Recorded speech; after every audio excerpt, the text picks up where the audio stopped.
Je pense que l'on aura absolument tous le même avis sur ce film. The absolute best in the world.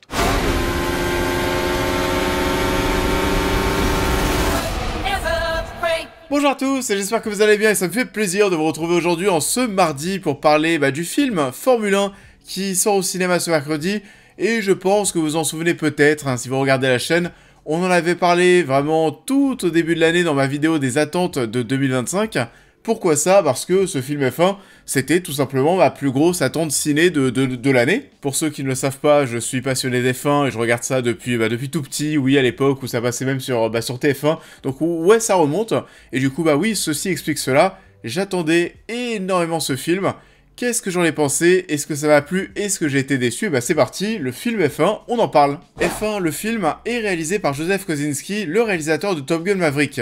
Et Sonny Hayes était le prodige de la F1 dans les années 90 jusqu'à son terrible accident. 30 ans plus tard, devenu un pilote indépendant, il est contacté par Ruben, patron d'une écurie en faillite, qui le convainc de revenir pour sauver l'équipe. Et du coup, oui, très grosse attente, et pourtant sur le papier, on pourrait penser que j'attendais vraiment ce film pour, alors oui, le côté Formule 1, mais peut-être aussi pour Brad Pitt, pour Hans Zimmer, pourquoi pas la musique. On reparlera d'ailleurs de la musique, la composition d'Hans Zimmer. Mais à vrai dire, finalement, je pense que j'attendais surtout ce film pour son réalisateur, pour Joseph Kosinski, qui nous avait servi le dernier Top Gun, que j'avais adoré, j'en avais parlé sur la chaîne. On en avait pris plein les yeux en termes de mise en scène, de réalisation, ça avait vraiment de la gueule, et cette fois-ci, j'ai presque envie de vous dire qu'on prend les mêmes et on recommence, sauf que cette fois-ci, on n'est pas dans des avions, mais dans des monoplaces de Formule 1. Donc, autant vous dire que j'avais des très grosses attentes au niveau des courses.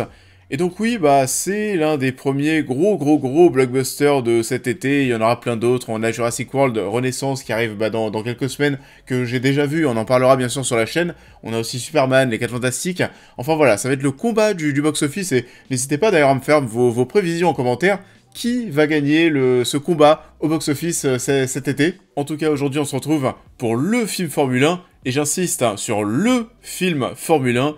Parce que oui, c'est un produit publicitaire de 2h30 pour continuer la très bonne promotion de la Formule 1 depuis des années, oui, parce que c'est vrai que la série Netflix Drive to Survive a vraiment fait du bien à la Formule 1. Il y a plein de gens qui ont commencé à s'y intéresser grâce à ça, donc oui, ça a fonctionné, et je parle de spots publicitaires de 2h30. On fait aussi de la pub, bien sûr, ici, pour plein d'autres marques. Il y a Tommy Hilfiger, dans un premier temps, bien sûr, qui est très présent. Et je pense qu'on aura tous le même avis sur le film, mais vraiment, absolument tous. Je suis pas sûr de faire une vidéo qui soit très clivante. Oui, c'est spectaculaire au niveau des courses. Oui, on en prend plein les yeux. Mais l'histoire est vraiment très classique, voire même un peu cliché, et on va revenir sur ces deux points, bien sûr, dans cette vidéo, on va pouvoir rester dans du sans spoil, bien sûr, mais au global, bien entendu, il faut le dire, j'ai quand même beaucoup aimé ma séance, j'ai pas vu le temps passer, c'était prenant, et j'ai l'impression que ça a plu aux gens, donc je pense que les fans de Formule 1 y trouveront leur compte. Alors, déjà, pour revenir sur le premier point, on va parler, bien sûr, de l'action, on parlera du scénario ensuite.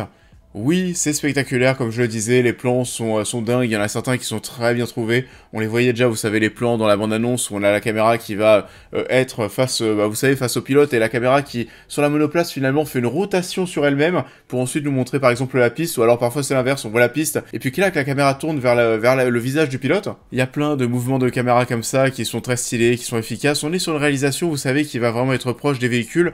On va filmer presque tout depuis la monoplace, avec des caméras qui sont placées sur les monoplaces, plutôt que, vous savez, des caméras qui sont placées en hauteur, sur des hélicoptères, et qui vont filmer la course d'en haut. On essaie d'avoir une réalisation la plus terre à terre possible, la plus proche des véhicules pour ressentir finalement toute cette adrénaline. Et c'est l'un des très gros points forts du film, voire même le gros point fort, parce que oui, tu t'agrippes vraiment à ton siège. Je voyais des gens dans la salle, vous savez, qui durant les courses, durant des gros moments de tension, qui se prenaient la tête à deux mains, qui se tenaient la tête comme ça, qui étaient en stress vis-à-vis de ce qu'on voyait à l'image. J'ai vraiment ressenti en fait un investissement du public dans le long métrage, dans les courses, et donc oui, c'est plutôt bien tourné, c'est intense, on ressent, comme je le disais, l'adrénaline, Et pour moi, oui, c'est le très très gros point fort du film. Et c'est aussi renforcé par le fait que tout paraît très crédible et cohérent parce que oui, ça se sent, on sent qu'on a tourné de très nombreuses séquences durant les week-ends de Grand Prix de la saison dernière, parce que oui,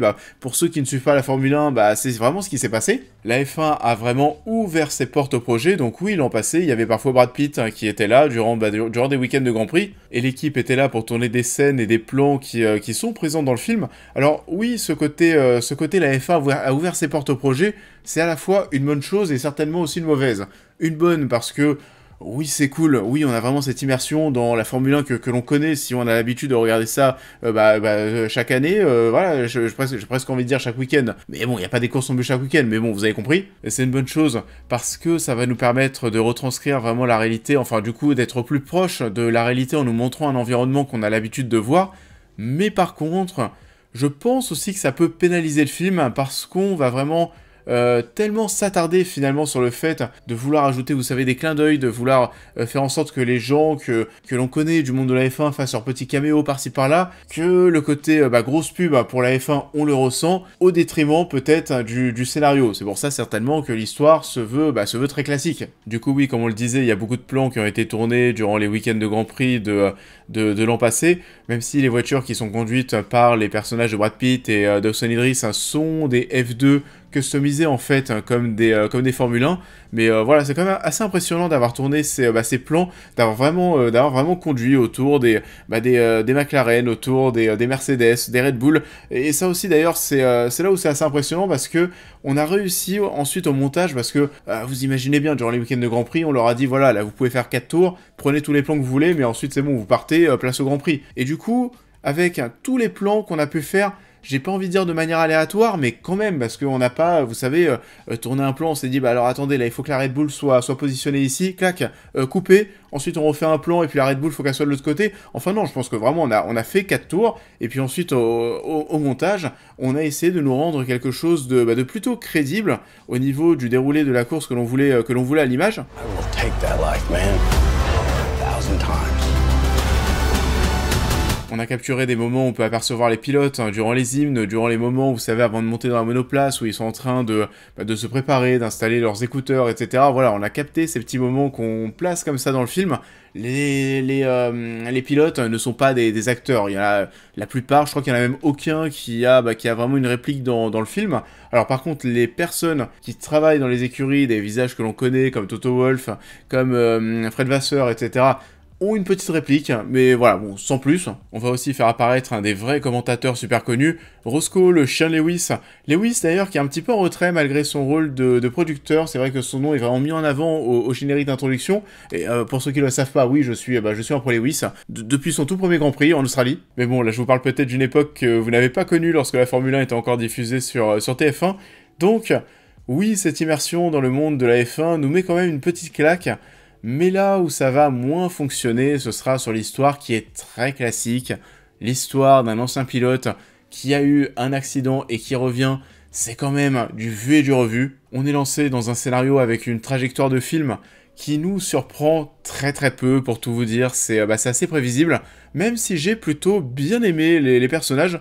Brad Pitt est plutôt top, même si à aucun moment ce mec pourrait revenir en F1 dans le monde réel. Ça, voilà, il faut le dire. Malgré tout son talent volant en main, j'ai bien aimé quand même le fait que ce soit quelqu'un qui est bien plus stratège que prévu. Il est très intelligent, il est très fort sur ce point, même s'il a tendance à vouloir se lancer dans les stratégies qui sont un peu cavalières et très border, et c'est pour ça que je vous disais que voilà, ce mec en Formule 1 ne pourrait pas être accepté. Quoique, c'est vrai que chaque week-end on se tape le kamikaze Verstappen. Je vous ai dit que j'étais plutôt pro Lewis. J'ai bien aimé aussi Damson Idris dans son rôle que je découvre ici. C'est vrai qu'il y a une hype autour de cet acteur en ce moment, on parle de lui comme un potentiel futur Black Panther, donc voilà, on verra ce que ça donne, mais en tout cas je pense que le film va lui faire du bien, et au global on a un duo qui fonctionne plutôt bien, ça fait le taf, et la relation entre les deux et leur dialogue, leur réplique, donne quelques moments qui sont assez croustillants.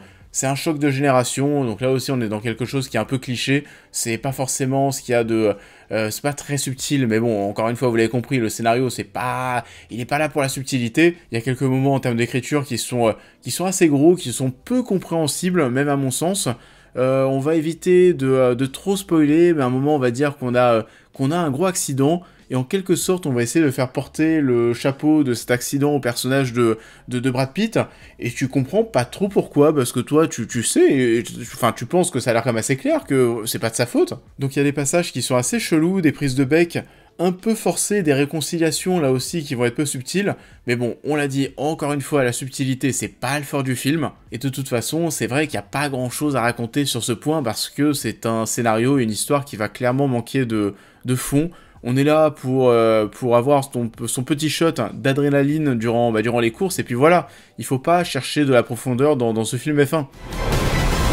Get any constructive criticism for each other, what would it be? Don't be such an ass dickhead. That was constructive.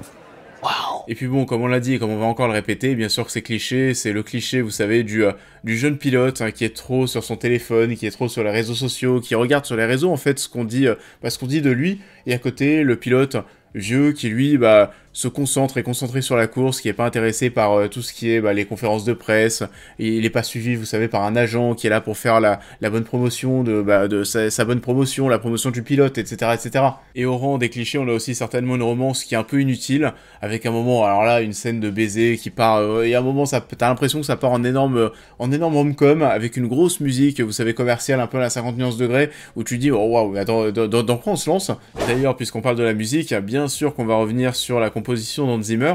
Alors c'est vrai que sur ce point, j'étais un petit peu déçu parce que finalement ce film est comme beaucoup de films de bagnole, j'ai envie de vous dire, c'est beaucoup de sons commerciaux en très grosse partie. Je dirais que peut-être à la fin du film, on a des compositions qui sont quand même assez épiques et qui fonctionnent plutôt bien pour la fin de la dernière course et ce qui suit ensuite. Là pour le coup, on ressent le mode, les compositions d'Hans Zimmer, on ressent son style, ça fonctionne, mais sinon le reste du film, c'est des sons commerciaux, encore une fois c'est des sons de films de bagnole. Et vous le savez, je suis très très fan d'Hans Zimmer et j'entends le voir en concert au mois de novembre prochain pour la 4e fois, c'est dire. Et oui, cette bande originale du film Formule 1, j'en attendais plus, je m'attendais à voir des choses qui allaient de nouveau me marquer, pourquoi pas aussi des chansons, des thèmes que j'allais pouvoir écouter chez moi. Là, ça sera pas forcément le cas, je suis pas sûr non plus que ce soit, vous savez, des compositions qui soient jouées durant ces concerts. Donc j'en attendais, oui, un peu plus sur ce point, mais bon, sur la fin, pourquoi pas. Donc, pour conclure dans cette vidéo, ce film F1, c'était quand même très spectaculaire sur beaucoup de points, et bien sûr sur les courses, sur le point de la réalisation, de la mise en scène, même si je pense qu'au global, des films comme Rush ou Le Mans 66, qui est sorti dernièrement, seront bien plus marquants à mon sens. En tout cas, je pense que c'est quand même des films qui vont bien plus me marquer.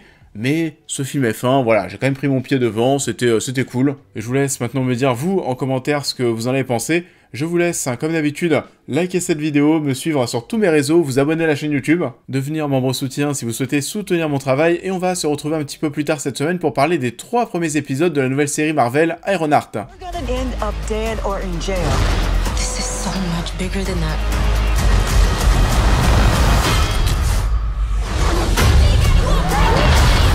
Et du coup, c'est vrai qu'on va pas mal parler série en cette fin de semaine parce que, il y a la conclusion de la phase 5 Marvel avec Ironheart, et on va aussi se retrouver un petit peu plus tard ce week-end pour parler de la saison 3 de Squid Game, la saison finale, qui pour le coup me chauffe plutôt bien. Oui, j'ai plus d'attentes en effet sur Squid Game que sur Ironheart. On verra ce que ça donne, mais en tout cas ça nous offre une semaine qui est assez chargée. Je vous souhaite à tous une très belle continuité de semaine, et je vous dis à très vite.